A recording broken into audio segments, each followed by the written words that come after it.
Olá, queridos amigos! Estamos aqui de novo no Gastro em Foco Especial, diretamente de Florianópolis. O SBAD 2022 está um sucesso. Que pena você não estar aqui conosco, ou se você esteve aqui e não pôde acompanhar alguns detalhes especiais, nós estamos passando algumas pílulas para que você possa nos acompanhar, venha fazer parte desse movimento da nova gastroenterologia brasileira. A FBG é de todos, para todos e com todos. E essa é a nossa filosofia, o propósito de compartilhar sempre o que há de melhor em termos de informação, o que há de mais inovação para que vocês tenham, mas, acima de tudo, experiência. Hoje estaremos aqui ao lado do meu grande irmão, chefe da Comissão Digital, querido Basílio, e com um nordestino que dispensa todas as apresentações, primeiro pela elegância que ele representa para todos nós como amigo, representa assim como um ser que nos inspira a cada dia a estudar mais, a sermos melhores. E mais do que nunca, representa o jeito nordestino de passar informação. Querido professor James, seja bem-vindo a esse nosso videocast. Basílio, meu irmão, mais um dia de SBAD maravilhoso. Seja bem-vindo também. Obrigado, Fabinho. Dr. James Ramalho, sinta-se bem à vontade aqui no nosso bate-papo de hoje, esse Gastro em Foco especial 2002 da SBAD. É com muita alegria que nós recebemos aqui para um bate-papo sobre segurança do IBP, né? Sabemos que o IBP é um dos medicamentos mais utilizados no mundo, né? Realmente é um medicamento que revolucionou a gastroenterologia, né, trazendo bastante benefícios para tratamento de várias patologias, nós sabemos disso. Por isso, ser uma droga eficiente. Entretanto, a gente tem observado que a questão da segurança do uso do IBP tem sido bastante pertinente, né? Quando a gente analisa os sistemas que nós temos no nosso corpo, nós observamos que o IBP participa, interfere de alguma forma, indiretamente ou diretamente, né, como uma droga se demonstrando insegura, né? E a gente está aqui para esclarecer alguns pontos com o senhor, né, entendendo até que essa segurança é importante para a saúde pública, como a saúde brasileira. E eu queria saber como você avalia, né, o IBP no contexto do seu uso pela população, ou se a gente seria possível de definir o que seria uso crônico do IBP. Existe um tempo, 8 semanas, mais que 8 semanas, um ano, 5 anos, o que seria uso crônico do IBP? Bom, amigos, muito obrigado pelo convite. Para mim, uma honra ser recebido por dois grandes amigos. Com a abertura calorosa dessa, estou mais do que à vontade, apesar de estar de terno e gravata aqui, né, Fabinho? Né? Então, a satisfação muito grande. Esse tema é extremamente pertinente, porque nós estamos falando sobre uma das drogas mais prescritas na face da Terra. E a grande preocupação é que a grande parte é prescrita inadvertidamente e sem necessidade. E como o nome está dizendo, droga é droga. Não existe moeda de um lado só, sempre tem duas faces, e toda droga tem o seu lado positivo e o lado negativo. Até água em excesso pode ser prejudicial para todos nós. Entretanto, há um grande divisor de águas na gastroenterologia, na endoscopia, após a descoberta dos IBPs. Nós tivemos um salto de qualidade no tratamento, e eu digo nós, todos os nossos pacientes, que são o objetivo fim da nossa atividade profissional, que a gente consegue dar uma qualidade a um indivíduo que sofre muito de refluxo, por exemplo, com regurgitação, sufocamento, tosse crônica, e ele tem um alívio substancial. Quem não dorme bem, quem acorda sufocado, sabe o quanto isso é desconfortável e repercute na sua atividade diária no dia subsequente. Então, é uma droga extremamente importante na prática médica. Entretanto, como todo medicamento, a gente tem que avaliar a indicação, o tempo de uso, a necessidade, a dose adequada, porque nada pode ser feito excessivamente. Só que, por definição, Basílio, respondendo ao seu questionamento, os guidelines consideram até mais de 8 semanas seria uma terapêutica de longo curso. Os IBPs, na terapia de curso mais rápido, até 8 semanas. Isso é definido, por exemplo, no tratamento do Helicobacter pylori, onde ele tem uma indicação precisa, fundamental para se chegar à erradicação. Os trabalhos antigos, quando usaram apenas antibiótico para erradicar H. pylori, foi um fracasso. Na hora que foi adicionado o IBP, nós tivemos um ganho substancial. Então, na dispepsia, na DRGE, quando você quer fazer um teste empírico, por exemplo, você não fez uma endoscopia, você não tem sinal de alarme, então o médico está autorizado a prescrever essa medicação para ver a resposta do paciente, e isso não deve ultrapassar os 8 semanas.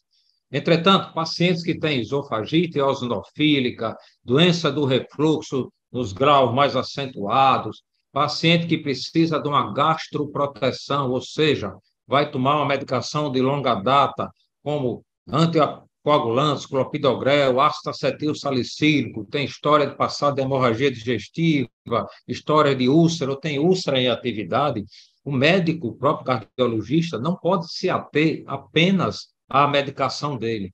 Ele tem que analisar um paciente no contexto como um todo, como você falou. Então, essas drogas são importantes para que o estômago fique protegido, e esses indivíduos que são propensos a ter agravamento de lesões gástricas com o uso de medicações que são irritantes, vários anti-inflamatórios, aspirina e os inibidores da agregação plaquetária, então é prudente que se use, e muitas vezes são pacientes idosos que têm que tomar isso por um longo período, às vezes o restante da vida, né? O esofagite eosinofílica, por exemplo, é uma doença que a gente não consegue curar, são doenças de tratamento crônico, onde o IBP hoje é considerada a primeira linha de conduta terapêutica.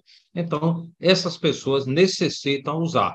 O importante é que, usando, o médico converse com o paciente, como tudo é importante a conversa com o paciente, para que a gente possa estabelecer para cada caso qual seria a dose mais recomendável para aquele paciente, não viver de receita de bolo, chapar a mesma coisa para todo mundo. James, você passou fazer um breve resumo disso daqui, que eu acho que é muito importante para o jovem gastro, essa população nova, esse colega que está vindo para a Universidade FBG, fazendo parte desse nosso núcleo de desenvolvimento. Nós estamos aqui com dois seres humanos extremamente experientes. Se for colocar o tempo de vocês dois na história da medicina, na história da gastroenterologia, é um exemplo, é um livro para todos nós. E você falou uma coisa muito precisa que Brasília trouxe: o IBP mudou. Talvez tenha sido realmente o divisor de águas. O que mudou para o paciente? Erradicação de doenças, mudança muito do perfil, o paciente deixou de ter complicação, como você falou, e melhorou a qualidade de vida. Mas um ponto muito fundamental, da segurança não à mão e, principalmente, a certeza do benefício do outro. Então, a partir do momento que nós tenhamos a certeza que essa droga possa ser utilizada da melhor forma possível, na menor dose possível e pelo tempo necessário para que esse paciente assim o faça, nós estaremos com segurança. E esses guidelines, que a gente vai debater mais tarde, trazem tudo isso. Mas eu gostaria de deixar, talvez, essa mensagem: segurança com precisão. Precisamos ter a precisão de saber qual paciente que poderia se beneficiar com o IBP e qual droga, porque ele não é nosso inimigo. O que se fala na internet, o que se fala no YouTube, nós gastros precisamos debater, precisamos alertar, precisamos, além de tudo, trazer para a população a segurança que está diante de um remédio que, quando necessário, a gente vai ter a necessidade. A gente vai falar depois de um ser humano que eu gosto muito quando fala de IBP, que é o Rio, onde ele fala os critérios de plausibilidade. Então, saber assim, qual é a relação realmente? Pô, tá aqui, choveu, alagou, caiu. Qual é mais arriscado? Sair de carro, atravessar a rua e poder, com essa chuva, com isso aí, poder virar o carro ou tomar o IBP? É mais arriscado virar o carro do que tomar o IBP. Então, saber a causa e efeito é muito importante. Jovem gastro, procure esse artigo de Rio, falando sobre a respectividade da ação que o IBP poderia falar. Basílio? Professor James, eu hoje tive a oportunidade de assistir a sua palestra. De qualquer maneira, eu já digo ao senhor de antemão parabéns pela brilhante palestra. E algo me chamou a atenção quando você mostrou um estudo lá, onde um dos fatores que foi estatisticamente associado ao uso crônico do IBP, né, foi a infecção entérica. Foi o único dado. A gente sabe hoje que se discute a questão do câncer gástrico, né? Assusta um pouco a população pelos mecanismos de ação do IBP na secreção ácida, na estimulação das células enterocromafins. Mas eu pergunto, uma vez que o IBP interfere nessa microbiota, como você falou lá, e a infecção entérica tem sido um dos agentes, dos fatores associados ao uso crônico do IBP. O probiótico teria algum papel nesta observação? Bom, Basílio, antes disso, o fechamento que Fábio fez aí anterior foi altamente pertinente. O professor Rio, quando definiu os seus critérios, foi justamente para dizer o que é associação e o que é causalidade. Uma coisa é você está associado, você está tomando um remédio, morreu, mas a causa foi aquele remédio. Então, ele tem os critérios que são preenchidos para qualquer droga, não é só IBP. Isso é aplicável, né, Fábio? Em todas as situações. Antes de responder diretamente a sua pergunta, um trabalho muito bem feito do professor Colin Holden, avaliando complicações de IBP, apenas duas foram consideradas uma forte associação: a ocorrência de pólipos gástricos de glândulas fúngicas. Isso, quanto mais tempo se usa, maior a possibilidade do surgimento desses pólipos, dado que o que é que o IBP faz? Ele impede que a célula parietal vá liberar aquela secreção e termina, às vezes, acumulando e prolifera, aparece o pólipo. E exatamente o aspecto que se abordou, a relação com infecções entéricas ou até o clostridioides hoje difícil, né? Então, o que é que acontece? Foram os dois únicos. Todos os outros levantamentos não se confirmam dentro dos critérios de causalidade do professor Rio, uma coisa já antiga, mas que muita coisa antiga na medicina continua valendo e deve ser respeitada. Não é porque a coisa se modernizou que a gente vai esquecer o que historicamente é importante na medicina. Se fosse assim, ninguém precisava mais de semiologia. Para que aprender semiologia? É a base da nossa medicina, é a base de toda a anamnese, de toda a condução e abordagem do paciente. O único estudo que a gente tem, que a gente pode dizer que tem uma relevância muito grande, é o RCT, que avaliou o uso do pantoprazol em um grupo de 14 mil pacientes, mais ou menos, e pouco mais, 7 mil usando pantoprazol, 7 mil não usando, para avaliar a gastroproteção em indivíduos que estavam usando anticoagulantes, para ver a ocorrência de...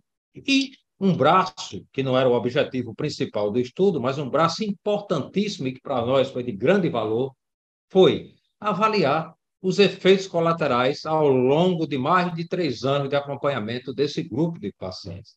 14 mil e poucos pacientes.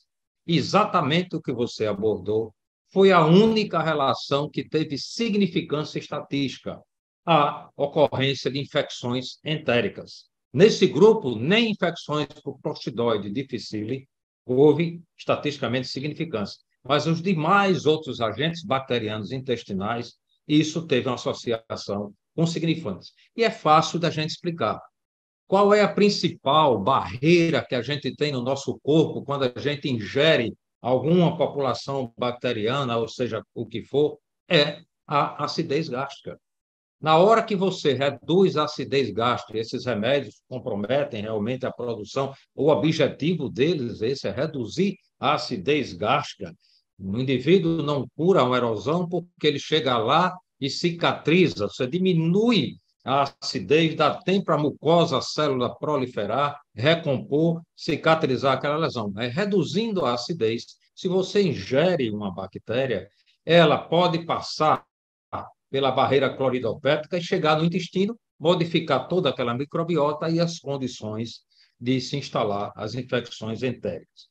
Eu não conheço assim exatamente, Basílio, trabalho que você fique usando IBP com probiótico para ver se não tem. Imagina um paciente crônico que já gasta dinheiro com polifarmácia, você associar probiótico. E qual é o probiótico? Qual eu diria que é o melhor probiótico associado à IBP? A gente não sabe para o H. pylori, que são N estudos, meta-análise, e a gente não sabe qual o melhor para aumentar a chance de erradicação. Você imagine em IBP. Eu, há muitos anos, no Rio de Janeiro, dei uma aula sobre infecções entéricas, gastroenterite, e comentei naquela época que a microbiota, se dizia, do usuário de IBP ficava muito similar àquele indivíduo infectado pelo Clostridium difficile. Daí a possibilidade de se instalar uma infecção pelo Clostridium, dada a acidez gástrica. Então, eu não teria como lhe responder exatamente se o probiótico no usuário de IBP seria benéfico. Meu temor seria você começar a associar remédio, sem uma evidência científica que aquilo vai ajudar o paciente, que nossa preocupação é ajudar o paciente, conhecer os efeitos colaterais, mas às vezes a gente não pode cobrir o santo descobrindo o outro e começar a usar polifarmácia, além do que já toma, para tentar minimizar um efeito colateral. Uma coisa temporária, como no tratamento do H. pylori, que é a alteração de microbiota e tudo mais, você às vezes usa o probiótico, melhora a redução de efeitos adversos, é importante, mas lhe dizer, se recomendação de usar probiótico em paciente usuário crônico de IBP, eu não me habilito a fazer nenhuma consideração nesse aspecto. É interessante, James, o que você passou. Na verdade, o que nós temos hoje na literatura é a busca cada vez mais do conhecimento sobre a microbiota intestinal. Com certeza, lá na frente, nós vamos ter essa resposta, porque vai ter o supercrescimento bacteriano que pode acontecer com o uso do IBP, porque a gente perdeu essa barreira. Mas o que você falou foi uma coisa brilhante. Nós estamos com trabalhos que são pacientes idosos, são pacientes avaliados com polifarmácia. Então, muitos desses trabalhos colocados na literatura não têm o cuidado ou rigor técnico de avaliar, de falar que esse paciente tem múltiplas outras alterações. Então, uma observação para você, colega, jovem colega, o IBP é uma droga segura, é uma droga que, quando utilizado, bem utilizado, lembrar sempre, 30 minutos antes do café da manhã, quando precisar de dose dobrada, 30 minutos antes do jantar. Evitem formular, busquem uma segurança com relação a isso, para você ter uma farmacocinética adequada. Observe qual o objetivo que você vai ter sobre aquilo, porque é muito importante. Você falou no início, eu quero um tratamento de curta duração, eu vou fazer um tratamento para aquela patologia. Descubra qual é a patologia que você vai precisar utilizar, esôfago de Barrett, esofagite eosinofílica, porque o IBP, além do tratamento antiácido, tem também um tratamento anti-inflamatório dele. Então, ele vai poder ser utilizado disso e, dessa forma, a gente vai ter a segurança, como você falou. Nunca esquecer desses detalhes. Mas a última coisa, assim, que eu faço o flashback para poder manter essa tranquilidade que você falou, é o futuro. Basílio, você e James, eu gostaria de falar para vocês, assim, o que vocês, na história de vida de vocês dois, o que vocês puderam observar que o IBP já teve que ser mudado por algo que ele tenha feito? Experiência de vida. Então, o que eu vejo é que o IBP, ele, como eu falei no começo, é uma droga muito eficiente, né? Então, ele modificou, né, as condutas terapêuticas, né? Revolucionou o tratamento do Helicobacter pylori, né? Vejo que hoje o IBP é uma droga que está largamente disponível para a população, né? Por isso que eu acho que é muito importante a gente ter uma relação médico-paciente para poder justamente orientar, como você bem falou, sobre a dose, sobre o tempo, porque a gente sabe hoje que até mesmo, como o Dr. James falou na sua palestra, em ambiente hospitalar, é uma droga usada difusamente, né, e a gente precisa de um controle para poder evitar justamente esse abuso do medicamento. Então, é muito importante, né, que a gente tenha esses pequenos cuidados. Hoje, nós, na posição de especialistas, né, em orientar o paciente, em saber prescrever, como você falou, definir o diagnóstico, né, tratar corretamente aquela patologia baseada justamente no tempo do tratamento, não extrapolar isso. né? E aí é por isso que justamente eu gostaria de fazer a minha minha última pergunta ao Dr. James, que foi justamente fruto da aula dele, né? Saber se realmente a gente pode considerar o IBP um medicamento ou um veneno. Anjo ou demônio? Anjo ou demônio, né? Nós vivemos em paralelos grandes na nossa vida, né? Decisões difíceis muitas vezes. Mas antes de responder se é veneno ou se é anjo ou demônio, né? Eu queria pegar o gancho que você falou, Basílio. Então, o IBP é uma excelente droga. Fábio já comentou, eficaz, seja qual o sal, desde que seja uma produção de qualidade. Os Estados Unidos são os países mais ricos do mundo. Qual é a droga IBP mais vendida, mais prescrita? É o omeprazol, que às vezes nós aqui consideramos uma droga de segunda, terceira categoria, mas é a droga mais utilizada nos Estados Unidos, que é o país mais rico. Mas porque tem um FDA que tem garantia de origem. Nós precisamos de origem. Origem, exatamente. Por exemplo, às vezes chega um paciente que diz: eu não consigo engolir comprimido. Manda formular um IBP líquido na manipulação. Senhores, o IBP é uma prodroga que é inativada se não tiver um envolvimento de proteção gástrica, é para ser liberada no duodeno. Como é que você vai tomar uma droga líquida, Fábio, que não tem revestimento, chega na acidez, não vai funcionar. Fábio falou muito bem, por que é que precisa ser usada 30 minutos antes? Porque, apesar de o ácido gástrico lhe prejudicar no comprimido, na formulação, ele é extremamente necessário para que a droga seja ativada após a absorção. Então, ele passa para o duodeno, é absorvido. Quando você come 30 minutos depois, estimula a célula parietal a produzir ácido e aí a droga vai ser convertida na droga ativa e o IBP vai começar a bloquear aquelas bombas de prótons que estão ativas. E lembro a vocês, mais jovens, que é importante farmacocinética, farmacodinâmica. O médico tem que conhecer tudo de onde entra, para onde vai, por onde sai, as drogas que ele usa no dia a dia. Por quê? Isso é muito importante. A gente tem que ter em mente que o IBP ele só vai agir na sua plenitude ao cabo do quarto, quinto dia, porque é o tempo que ele tem necessidade para bloquear todas as bombas de prótons do estômago, diferente do PICAB. O PICAB já tem uma ação no primeiro dia, bloqueando as bombas de prótons ativas e inativas. Então, o importante, primeiro, para o médico, não é passar o que é o mais barato que for, sim de qualidade, seja o que for. Eu gosto de contar uma história que eu vivi, na experiência, você está falando de vida, de consultório. Uma vez eu atendi uma paciente humilde e prescrevi um IBP que não era dos mais caros para ela. E ela, no retorno da consulta, chegou no meu consultório. Doutor, posso perguntar uma coisa ao senhor? Eu digo, pode. Olha, a minha vizinha me disse que tem um remédio melhor do que esse que o senhor me passou. E eu parei para pensar, isso já tem muitos anos, e a partir de então, mesmo que você não pode julgar ninguém em situação nenhuma. Então, mesmo que seja uma pessoa mais humilde que for, você tem que oferecer o leque de opções. E cabe a ela o direito de escolha, que, afinal de contas, nós temos IBPs de primeira geração e IBPs de segunda geração. Não temos grandes estudos no Brasil, mas a população brasileira é a maioria de metabolizadores rápidos dos IBPs.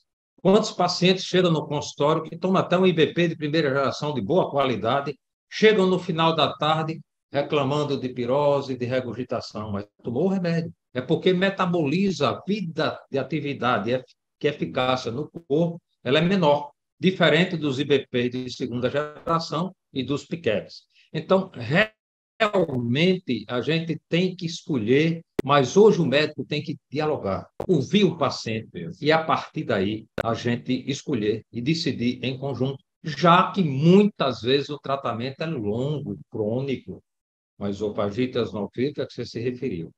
Então, Basílio, a história do anjo ou demônio, que é o livro do nosso querido Adinase, que foi lançado aí, na SBAD, ou Por que é que eu coloco veneno ou remédio? Porque a própria imprensa leiga, muitas vezes, ouve uma notícia de uma publicação científica, às vezes de jornais de boa qualidade, mas tem muito viés, que é como aquela época que saiu no Jornal Nacional, IBP, omeprazol, está dando câncer de estômago. Imagina a repercussão na população. Todos nós, nos nossos consultórios, recebemos uma leva de pacientes. Doutor, eu estou tomando esse remédio, eu vou ter câncer de estômago. As gerações mais antigas, eu tenho 40 anos de profissão, e o IBP foi um grande divisor de água. Existia a ranitidina, que era a droga mais elegante, mais prescrita do Brasil na época. Quando foi lançado no Brasil o IBP, todos nós recebemos nos nossos consultórios um livrinho em inglês dizendo que o omeprazol dava câncer de estômago em rato. Só que pegaram camundongos de baixo peso, usaram 120 miligramas de omeprazol e deu tumor e de carcinoides, porque uma dose dessa equivale a 40 comprimidos num ser humano de 80 quilos. Então, isso era o temor que o laboratório tinha de perder o grande filão. Eu, quando estudava medicina, a cirurgia mais elegante que existia era a vagotomia superseletiva para curar a úlcera do adenal, que morreu depois que chegou o H. pylori. Antes do H. pylori, o uso de IBP já afastou dos ambulatórios, os cirurgiões ficavam doidos porque não tinham mais úlcera para operar, porque foi um grande divisor de água.